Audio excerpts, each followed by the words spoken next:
If you follow modern politics, you know the feeling, the constant anxiety, the extreme polarization.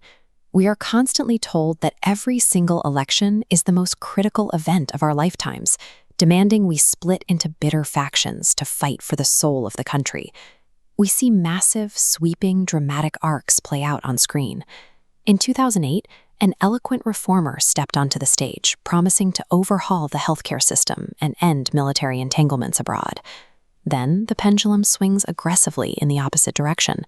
A combative populace takes the microphone, vowing to completely blow up the political establishment and drain the swamp. But look past the intense speeches and analyze the actual outcomes. Under both administrations, the foreign interventions continued. The domestic surveillance state expanded. Massive corporate bailouts and defense contracts grew. The underlying mechanics of the government stayed completely intact. The system produces this constant exhaustion by design. High-volume chaos acts as a distraction, keeping the public focused on the performative fights while the governing machinery remains untouched. To understand why this happens, we have to borrow a term from the loud, theatrical world of professional wrestling. That term is kayfabe. Kayfabe is an unspoken contract. It is the agreement between the performers in the ring and the fans in the stands to treat the manufactured rivalries, the dramatic betrayals, and the pre-written storylines as absolute reality.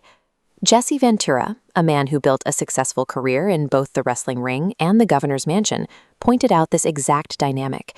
He noted that in public, politicians will tear each other apart for the cameras. Offstage, they are sharing drinks and cutting cooperative deals. Applying this lens transforms these fierce ideological battles into a series of scripted angles. The audience focuses on the rivalry while the match itself is predetermined. We can see this script at work during major historical events. Take the immediate aftermath of September 11th. The initial visceral shock was undeniable and terrifying, but almost immediately that fear was channeled into a highly managed storyline. The government rolled out a massive patriotism reboot, rallying a panicked public behind the flag and securing a blank check for decades of new wars and surveillance programs. A decade later, Edward Snowden leaked the reality of those surveillance programs. The initial public response was explosive outrage. People felt deeply betrayed by their own government. Watch how the narrative adapted. The massive scandal turned into a slow, careful drip of information. By putting the reality of the NSA out in the open, the leaks gradually desensitized the public.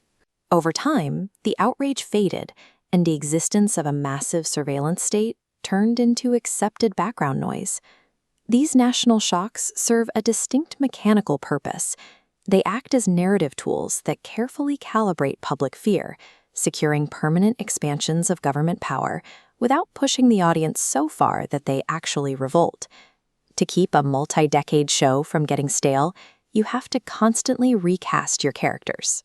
In wrestling, they call this a face turn, where a hated villain suddenly steps back into the ring, rebranded as a surprise hero.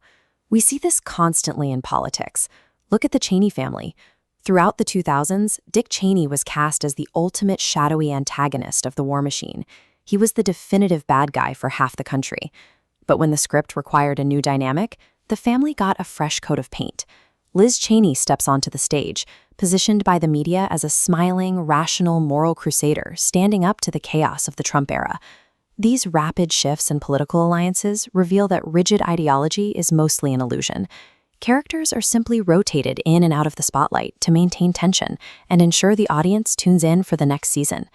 If all of this is an act, the obvious question is, why doesn't some ambitious politician just step up to the microphone, break character, and expose the whole racket? Game theory's Nash equilibrium mathematically explains why everyone keeps their mouth shut.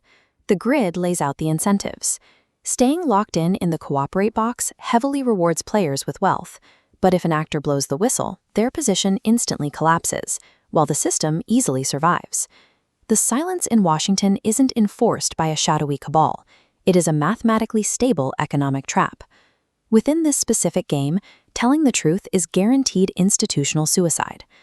With the politicians firmly locked into their roles, we have to look behind the curtain at the entities actually writing the checks for this production. These are the massive defense contractors physically building the weapons. They are the megacorporations drafting legislation and media conglomerates profiting directly from televised outrage. To these producers, the outcome of the election is totally irrelevant. It does not matter whether the inspiring hero or the disruptive villain wins the belt. Either way, the military contracts get signed, and the network ratings hit record highs. True power belongs to those who profit from the stability of the performance. The screaming partisan debates are highly effective screens, keeping our eyes glued to the stage, while the real business is conducted entirely in private. This loop illustrates the recursive trap we step into every election cycle. A crisis generates fear, a new character steps up to grab our attention, we divide into angry factions, and the underlying power structure survives untouched. As long as we pour our emotional energy into fighting the other half of the population, cheering at rallies and screaming at our screens, we are actively participating in our own manipulation. Spotting this pattern provides a method for technical detachment. It turns a reactive viewer into an analyst capable of seeing through the scripted drama.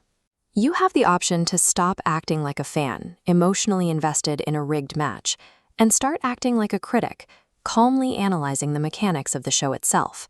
Because the only way to dismantle the most elaborate, high-stakes scripted show on Earth is to look at the stage, recognize the script, and refuse to play your assigned role in the audience.